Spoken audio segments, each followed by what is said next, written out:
medar deui ngahanca deui tur ngahibur deui wargi Dahlia dina radiona sewang-sewangan ku pidangan dongeng Sunda ti Dahlia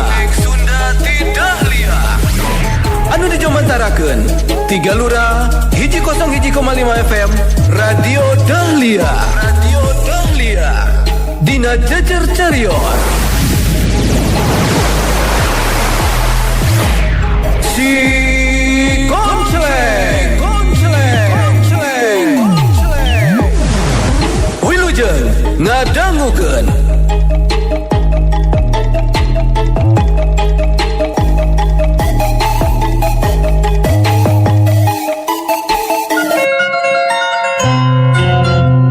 wargi Dahlia Rahmi parantos dititipkeun ku Marlan ka keluargana Abah Tasman oge nampi kayaan Rahmi kanggo nyirup di bumina. Sementawis Barjaya ngutus ka Nyai Mayang Sakti sareng Ki Bajuri kanggo milarian orok anu umurna teu acan 100 dinten mohon orok awewe itu kanggo dijantenkeun tumbal ku anjeunna. Eta syarat anu kedah dicumponan ka Nini Kalasuri. Urang lajengkeun serial Si Konceleng dina jejer carios putu Si Konceleng tanding titisan siluman karya Bagus Respati.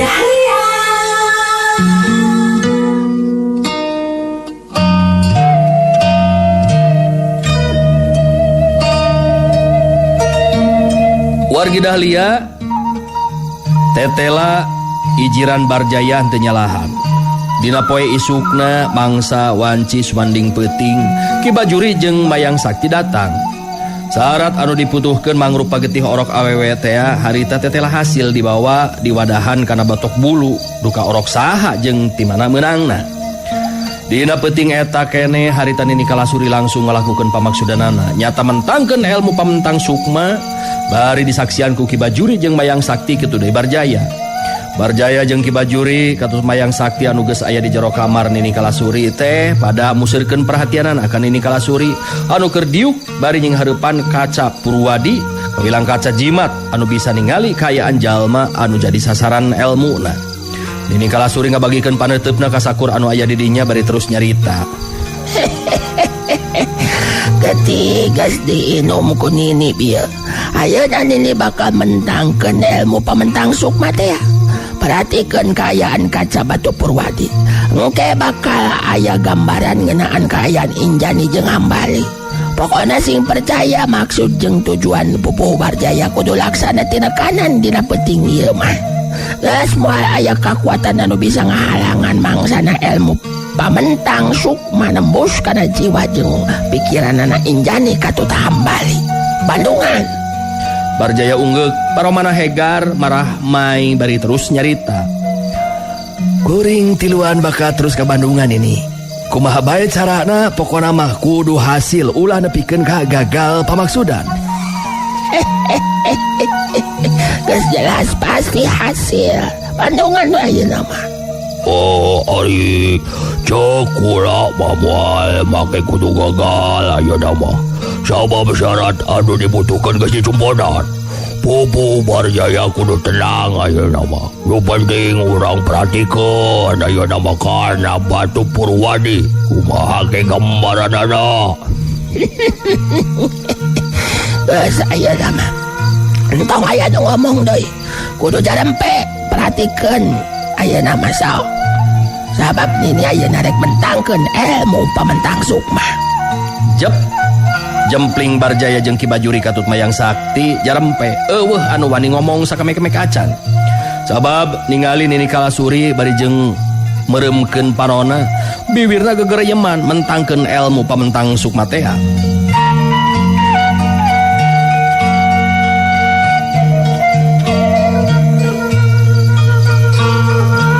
Wanci peuting sumanding parengan renghapan Injani anu harita geus hare tibra di tempat anu sasaunganana memang misah ti saung anu dipake ku Eyang Widi Sakti. Peuting eta ngadadak angin ngagelebug rada tarik, malah make jeung aya sora anjing leuweung anu babaung sagala rupa. Gelebugna angin peuting lir anu katumpangan ku kakuatan ilmu pementang Sukma Nini Kalasuri. Sabab mangsana angin nebak kana badan Injani, ngadadak harita Injani anu keur sareti bra teh ngulisik hudang lelaunan. Injani ngoneal hudang tina ngagolerna. Ngareret kelebah sasaungan Eyang Widi Sakti, katingali Eyang Widi Sakti ngagoler sareti bra. Aya anu aneh ngaraksuk kana hate jeung pikiran Injani dina waktu harita. Sabab bet terus inget kabar jaya. Tina inget malah jadi terus kumejot kana hate bet hayang panggih jeung lalaki anu ngaran Barjaya. Injani anu keur diuk di jero sasaungan katingali ngomong sorangan. Kunaon atuh ieu? Kunaon aing teh? Kunaon bet jadi inget wae ka Barjaya? Anu jelas aing memang boga dosa ka Barjaya teh. Sabab aing geus nganyarikeun kana hatena. Kudu nama aing teh minta dihampura ka Barjaya. Aduh, kunaon atunya ieu teh? Bet jadi kumejot kieu hate hayang panggih jeung Barjaya. Aing kudu indit ya mah, kudu panggih jeung Barjaya. Kang Barjaya, hampura abdi Kang, memang salah. Kang Barjaya, abdi salah, abdi geus nolak cinta Kang Barjaya. Abdi kaduhung pisan Kang. Injani terus sasambat ka Barjaya. Kekuatan ilmu pamentang Sukma anu dipentangkeun ku Nini Kalasuri beki kuat mengaruhan kana jiwana Injani. Akhirna Injani teu kuat ku pangajakna hate anu kumejot keukeuh hayang panggih peuting eta keneh jeung Barjaya. Ngajadikeun Injani kekatayepan leumpang teu nimbulkeun sora. Geus teu bebeja deui ka Eyang Widi Sakti, terus ngelemet dedemitan ninggalkeun eta patempatan. Bari jeung lumampah Injani galecok deui ngomong sorangan. Kang Barjaya, penting ieu abdi kudu panggih jeung diri anjeun. Hampura kasalahna abdi Kang. Kacinta ti Kang Barjaya kangge abdi sakudana mah ulah ditolak. Abdi memang anu salah tuh, hampura diri abdi Kang.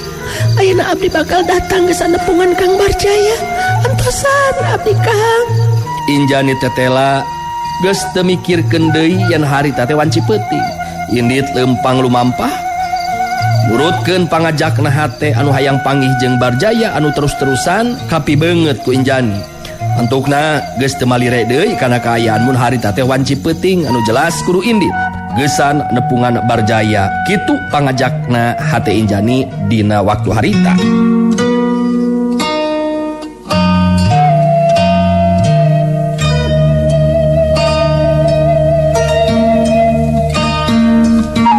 Wargi Dahlia urang caturkeun di padumukanana Ki Rangga Wulung. Kaayaan Hambali anu keur sareti bra bersarua saperti halna Injani.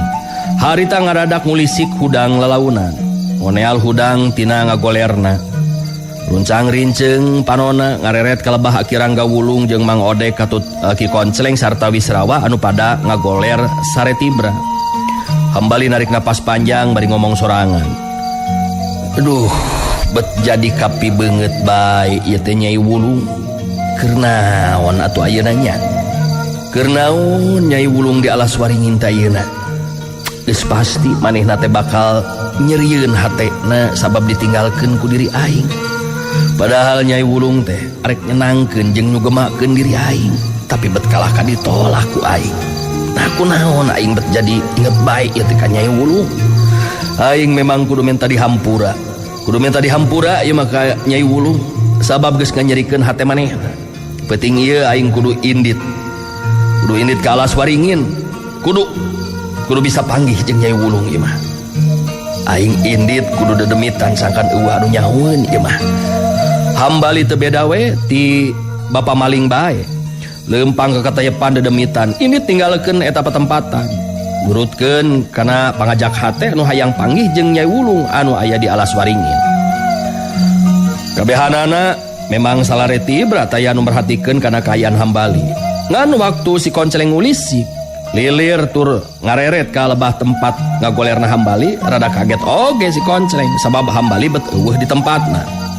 Kajurungku rasa kapanasaran harita si Konceleng terus keluar ti jero imah neangan Hambali bisi memang aya di luar. Kaseuketan batin si Konceleng bisa ngarasakeun ayeuna wirasat anu kurang hade ku eueuhna hambali dina peuting eta. Antukna si Konceleng jadi ngajanteng di luar bari ngagerendeng ngomong sorangan. Nah keur ka mana ieu teh jang hambali teh nya. Jeung ieu deui aya geteran anu beda ieu kana batin aing dina peuting ieu. Bangun aya patalina jeung kaayaan jang hambali anu ngadadak eueuh di tempatna.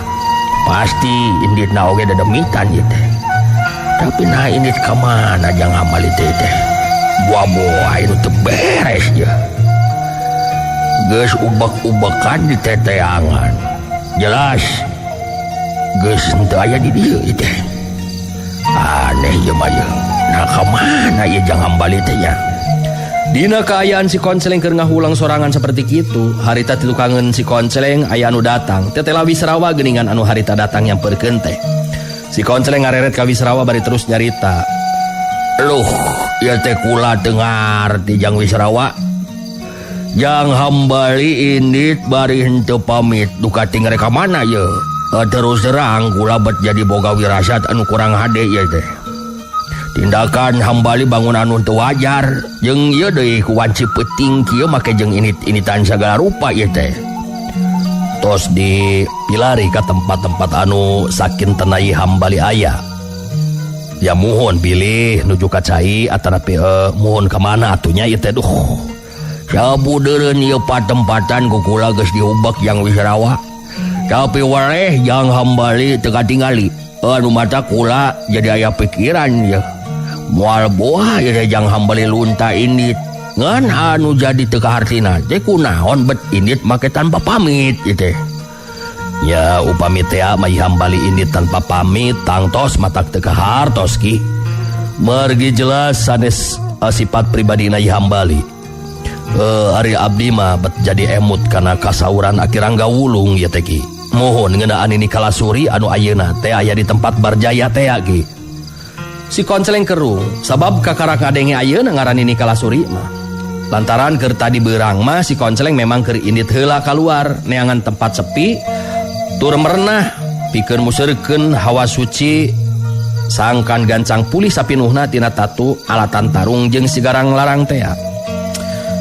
Sabab lamun ngan saukur ngandelekeun ubar ti Aki Rangga Wulung jelas lila pulihna lantaran si Konceleng geus kolot tangtu beda jeung Wisrawa anu masih keneh ngora. Jadi tengah Bandungan mangsana Aki Rangga Wulung ngaguar ngeunaan jalma anu ngaran ini kalasuri anu ayeuna babarengan jeung Barjaya. Bari jeung kerung si Konceleng terus tumanya ka Wisrawa. Nah kumaha kitu jang Wisrawa? Naon hubunganana kajadian peuting ieu jeung jalma anu ngaran ini kalasuri anu aya di tempat Barjaya teh? Mun saur Aki Rangga Wulung teh urang kedah waspada kana ni kalasuri anu aya di tempatna Barjaya.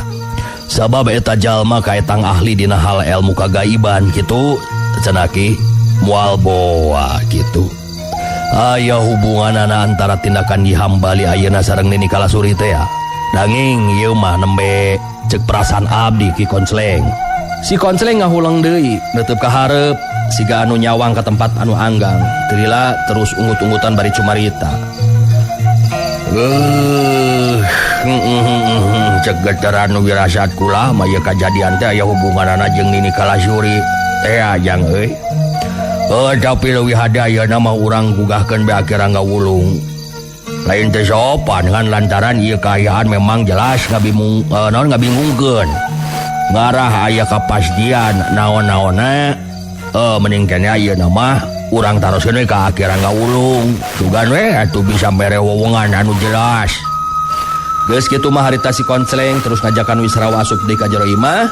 Maksud arek ngahudangkeun Aki Rangga Wulung geusan diajakan badami ngeunaan kaayaan hambali anu tetela indit duka tinggal mana. Waktu asup ka jero imah tetela Aki Rangga Wulung geus cunggelik deui diuk sorangan.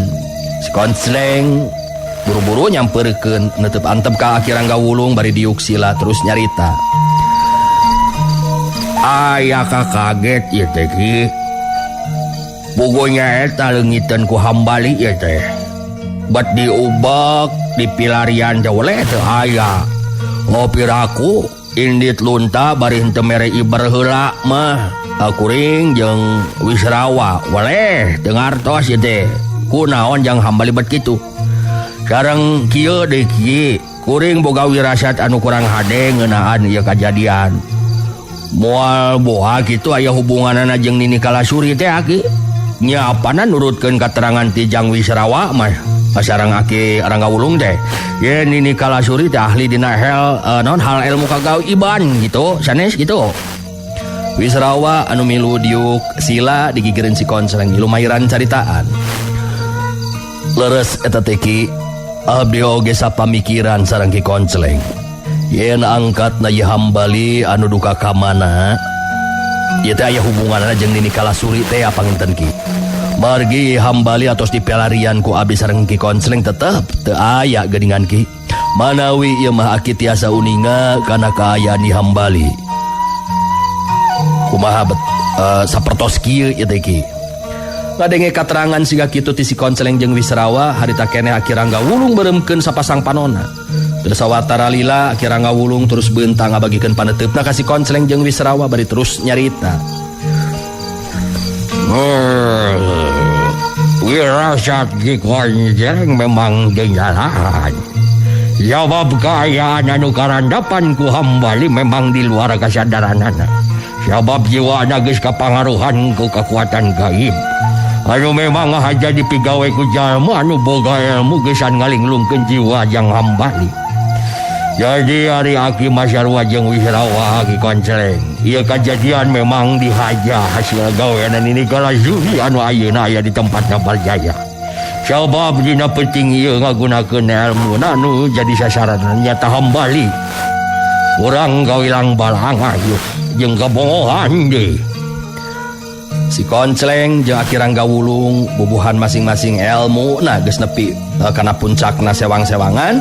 Harita duanana bisa langsung nganyahwankeun kana kaayaan anu tumiba sarta karanapan ku hambali.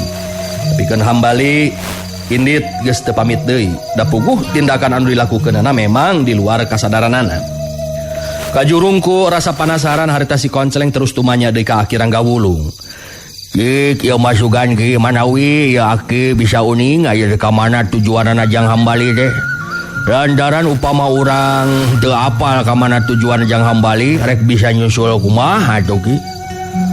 Ngaran nyusulan teh atuh nyusulan jalma hirup Ki pasina oge lieur. Sugan Aki Ranggawulung bisa uninga. Ngarah engke kuring puguh nyusulanana gitu. Leres eta kasauran ti Ki Konceleng teh Ki. Abdi oge da moal cicingeun atuh pamidugikeun ka aya naon-naon mah. Mugi salira Aki tiasa masihan wewengan.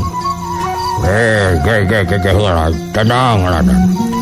Iri kana kaayaan anu karanapan ku Jang hambali ayeuna jelas jiwana geus katembus ku kakuatan eta ilmu.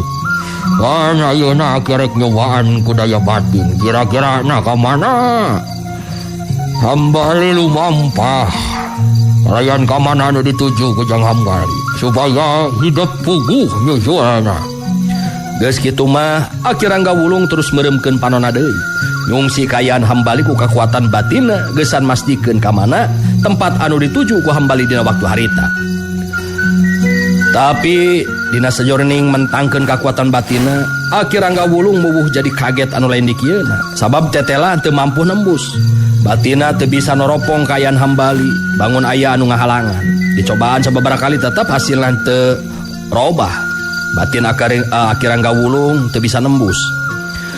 Aki Ranggawulung beunta, narik napas panjang terus neuteup ka si Konceleng bari ngomong lalaunan. Nyaan murat jalu. Batin kula teu bisa nembus.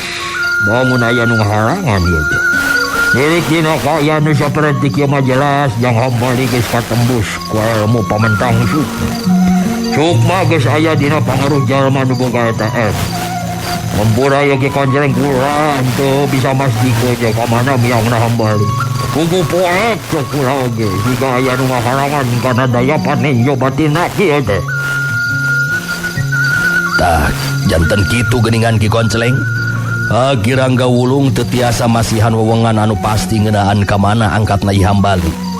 Janten kumaha ye tindakan urang teh Ki? Tenang heula Jang Wisrawa.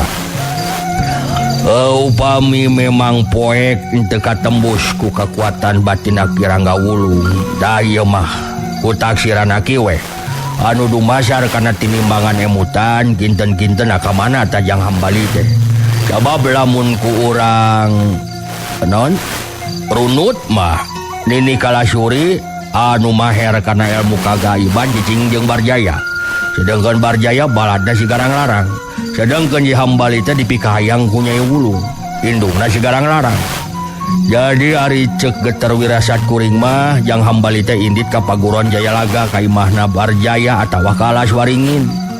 Dan numutkeun Kirangga Wulung ieu mah Hambali teh naha ka paguron Jayalaga teh nepi ka Alaswaringin ieu teh ka sabab jujur ya teh Ki. Asa bingung ya teh ya. Lantaran luntana Hambali teu bisa kataropong ku kekuatan batin Kirangga Wulung, si Konceleng jadi nanyakeun jalan pamikiran ka Kirangga Wulung dina harti sacara sarean ngeunaan ka mana luntana Hambali, nah ka tempat Barjaya atawa ka Alaswaringin ka tempatna Nyai Wulung. Kirangga Wulung ungut-ungutan teh lila terus ngabagikeun paneutupna ka si Konceleng jeung Wisrawa anu ayeuna geus jadi muridna. Hari cek ijiran lagi mah.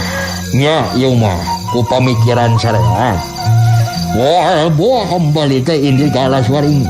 Sabab ilmu pamentang sukma boga kamampuan ngabedol sukma jalmu anu dijadikeun sasaran. Sangkan indit datang sorangan. Jadi sanajan Nini Kalasuri anu mentangkeun ilmuna aya di tempat Barjaya. Tapi kulantaran Nini Kalasuri apa yang Jang Hambali tadi pikahayang ku Nyai Wulung. Pasina oge Jang Hambali indit ka Alaswaringin nepungan Nyai Wulung gitu. Wisrawa unggut-unggutan ngadeng katerangan tinu jadi guruna teh. Wisrawa netep antep ka Ki Konceleng bari terus tumanya. Janten upami kitu mah urang kedah ngabujeng ka Alaswaringin Ki Konceleng. Malihan upami tiasa mah urang kedahna teh tiasa ngahadang ngahalangan lampahna Nyi Hambali. Margi upami tos dugi ka atan pitos lebat ka Alaswaringin mah kaetang janten barabe deui panginten dina nulunganana ieu teh. Arah Jang Wisrawa bakal leuwih barabe lamun Jang Hambali geus leuwih ti heula nepi ka Alaswaringin. Oke, jadi kaistimewaan ilmu pamentang sukma mah siga kitu nya Ki. Sukma jalma anu jadi sasaran eta ilmu bakal datang sorangan sakumaha anu diparentahkeun ku jalma anu mentangkeun eta ilmu. Jadi lamun ayeuna kuring aya maksud rek nyusud Hambali teh arahna kudu langsung we ka Alaswaringin. Bener teh Ki Rangga Wulung gitu? Ya bener gitu Ki Konceleng. Sabab Nyai Wulung geus pasti nepikeun ka kiwari masih kana panasaran. Sabab Hambali anu diharapkeun keur jadi pamuas nafsuna tetela kalaka lolos ka Alaswaringin. Eta masalah teh pasina oge geus dicaritakeun ka Nini Kalasuri. Jadi pasina oge Hambali datang ka Alaswaringin ngarah langsung bisa papangi jeung Nyai Wulung. Wadak nyusulanana langsung we ka Alaswaringin Ki Konceleng. Wisrawa ngabagikeun paneutupna ka si Konceleng jeung Kirangga Wulung. Bikireueus hatena sabab dipanggihkeun sarta ngilu babarengan merangan sagala tindak laku kajahatan jeung dua jago kolot anu luhung ilmu jeung panalarna. Wisrawa neuteub antep ka si Konceleng bari terus nyarita. Upami tos jelas kieu mamangga atuh urang miang we ayeuna mah Ki. Urang susulan Nyi Hambali. Bet piraku ku urang kedah diantepkeun. Komo ieu sasatna dina pangaruh ilmu pamentang sukma ieu teh Ki. Janten abdi bade ngiri ngabantos Ki Konceleng. Eta oge upami Ki Konceleng teu kaabotan. Ya dimake jeung kaburatan sagala rupa. Nuhun be anu aya kulama anu naon teh aya nu ngabaturan. Ieu teh nah aja bener. Ayo ke karugrag. Teh gurakeun ku Kirangga Wulung. Kaayaan abdi tos sehat teu kirang sawios-wios Kang. Janten keur abdi mah moal make kedah karugrag sagala rupi. Ari margi tos pulih teu kakirangan naon-naon ieu teh. janten ayeuna abdi bade ngiring ngabantos kaki konsleng. Cek kaki Rangga Wulung anu ayeuna geus jadi guruna. Aki Rangga Wulung nyerengeh seuri bari terus nyarita. Oh, endog wae sarawarek ngilu ngabantu Ki Konsleng mah. Ulah coba anu aya. Beperihun kula geus teu bisa pabarengan jeung Ki Konsleng da puguh kula mah geus kolot beda jeung Ki Konsleng. Jadi aki-akina oge anyaran Ki Konsleng mah. Jadi sang ituna oge masih kene bedas. Beda jeung kula. Madageun 5 jurus oge geus langsung beungap. Ngan wayana ya Ki Konsleng. Yang Wisrawa, guru ya, ulah micun waktu teu puguh. Jadi langsung menuju ke alas waringin ka ditu.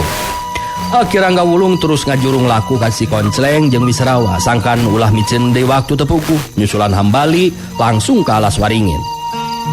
Si Konsleng jeung Wisrawa lumpat gancang. Sakapeung jojorelatan.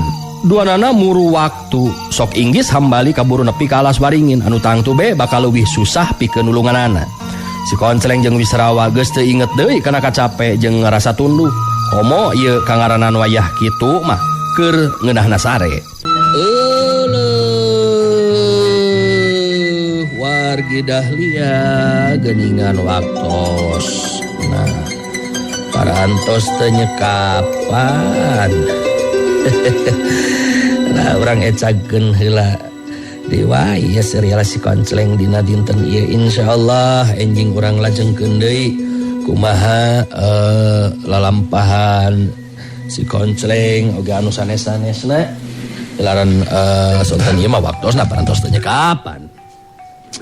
Ieu hatur nuhun ya anu parantos mararanco anu parantos ngaWA. Atur nuhun pisan aya Esti Dago parantos manco Deden Cipteng Black Kopi Istibay Mamah Bayu Cicalengka Mamah Sri Dayeuh Kolot Mbak Yati Wilujeng manco Ariel Gasruk di Jalan Emung Teras Warung Wahyu di Geraha Rancamanya atur nuhun Bu Cicin di Rongga Lukman Pasar Baros, Bicucu, sareng Mang Wawan di Cigugur Girang, Andi Endot, Mang Apoy Matoa di Manglayang, oge sami nuju manco, Wa Uci di Binong, Santi Kopo, Mamah Aji, hatur nuhun di Bidara. Teras Bude Ane, Warung Bubur Waice di Tahura, Salam Baktos Dewi Zain di Uber. Teras oge Oma Weekend di Dadali kumaha damang Oma. Salam baktos. Teras Bu Hajah Yoyo pabrik kerupuk Sarinah sami mararanco sadayana sareng nganti ngador official. Mohon. Salam baktos oge anu ngadarangukeun ngalungkan TikTok aya Jajat di Subang Hang Jajat sehat-sehat sadayana. Teras oge salam baktos Nasim Kuring ka anu aya di Gianyar Bali ge sami Abah Waisel Samplangan Gianyar Bali. Mohon salam baktos. Tasik babehnya Fatim manteng hatur nuhun Pependen Asmon di Saringin. Kang Dani Manoko Lembang Cicadas Wapulung Bunda Dina oge dina Facebook. Bude Ane sami di Facebook Mama Lilis di dina TikTok. Bang Jased Sukaregang Garut hadir hatur nuhun teh Ane hatur nuhun di Cikalong Hilir sami hatur nuhun tos Jajat Mama Lilis Jelekong Kang Tedi hadir salam baktos Mama Apep tuh manco wilujeng sonten aya oge teh Cucu Cibuntu teras sadi ieu teh Bunda Sarah nuju manco salam baktos.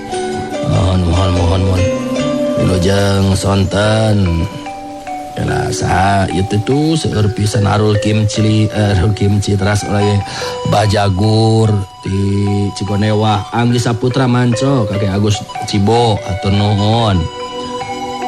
Aya Dinda nuhun jumanco tuh salam baktos malili santi kopo sami madun jumanco nuhun Mas Lesu Uber oge hatur nuhun manco selalu atur nuhun pisan teras oge orang Jelekong Tejun Sarjun dan kawan-kawan nuhun salam baktos wilujeng ngadarangukeun dan kolega-kolega sadayana. Insyaallah enjing urang lajeng keuneunya. Mohon dinten ieu mah wayahna panginten kedah ditunda deui wae serial si konseling dinten ieu. Insyaallah enjing urang keur ieu deui. Sim kuring atau Pundadan Mary anu mancan tugas satur nuhun kana sadaya paratosan dan hapunten samudaya kekirangan sareng kelepatan wilujeng kantun permios. Assalamualaikum warahmatullahi wabarakatuh. Panteng radio Panteng Dahlia enak-enak langgamnya Dahlia Purungah go goyang. Wargi Dahlia cag heula urang cageun heula dugi ka dieu dongeng Sunda ti Dahlia dina dinten ieu dina carios si Konceleng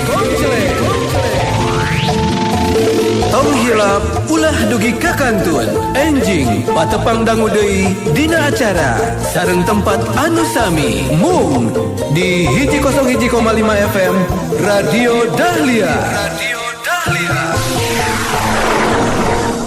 Wilujeng kantun permios.